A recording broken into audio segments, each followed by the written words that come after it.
যে নাসিরউদ্দিন পাটোয়ারির ভালো কথাই গালিগালাজ মনে হয়, তাহলে কান বন্ধ করে রাখুন, বাংলাদেশে ছেড়ে দিন।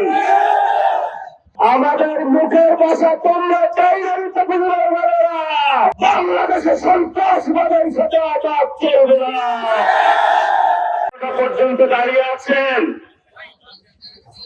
এটা হল সিলেটবাসীর সৌন্দর্য। পুরো বাংলাদেশ দেখে যাওয়া সিলেটবাসী সন্ত্রাসের সাথে আঘাত করে না।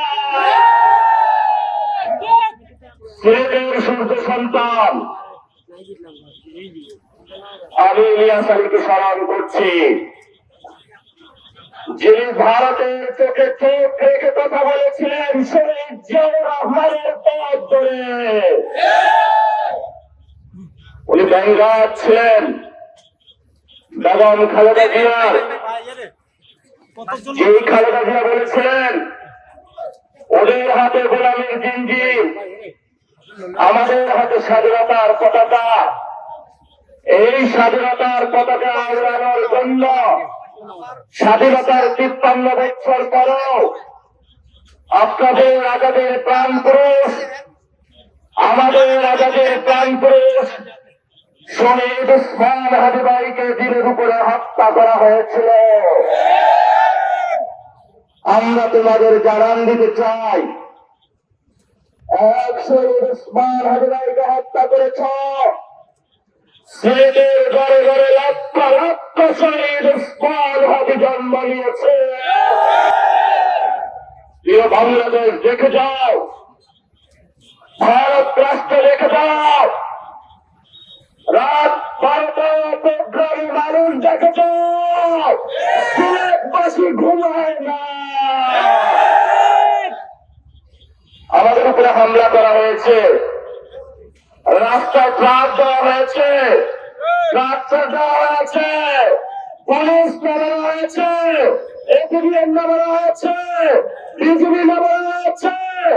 আর কত কি নামাতে হয় নামাজ, আমাদের লড়াই চলবে চলবে। আমরা কি কাউকে ভয় পাই? ওরা আমাদের ভয় দেখায় কেন? ওরা আমাদের ভয় দেখায় কেন? দুষ্টামি করে, ওরা আমাদের সাথে দুষ্টামি করতে চায়। আপনাদের একটা স্লোগান মনে আছে, ওরা আমার মুখের ভাষা জানতে চায়। আমাদের মুখের ভাষা তোমরা ভাষার জন্য জীবন দিয়েছিল পূর্বপুরুষরা। বাংলায় কথা বলে শুনে রাখো, বাংলাদেশে সন্ত্রাসবাদের সাথে আঘাত চলবে না। যত কাল আছে সব খুলে রাখুন। আমরা বাংলাদেশে আপনাদের ক্ষমতা আমাদের দেখা হয়ে গিয়েছে। এখন বাংলাদেশের তরুণরা প্রস্তুত হচ্ছে, আমরা ক্ষমতায় যাব ইনশাআল্লাহ।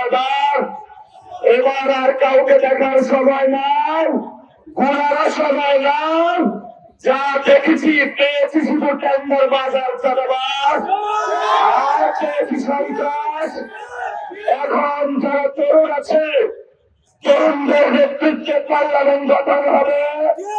সেই পার্লামেন্টের নেতৃত্বে আমাদের বাংলাদেশে সন্ত্রাস বিরোধী কমিটি গঠন করে, চাঁদাবাজ বিরোধী কমিটি গঠন করে, দখলবাজ বিরোধী কমিটি গঠন করে, টেন্ডারবাজ বিরোধী কমিটি গঠন করে বাংলাদেশের সপক্ষের জন্য, ওসমান হাদির আদর্শ বাস্তবায়নের জন্য, 1400 শহীদের আদর্শ বাস্তবায়নের জন্য আমরা বাংলাদেশে ক্ষমতা আরোহণ করতে প্রস্তুত আছি।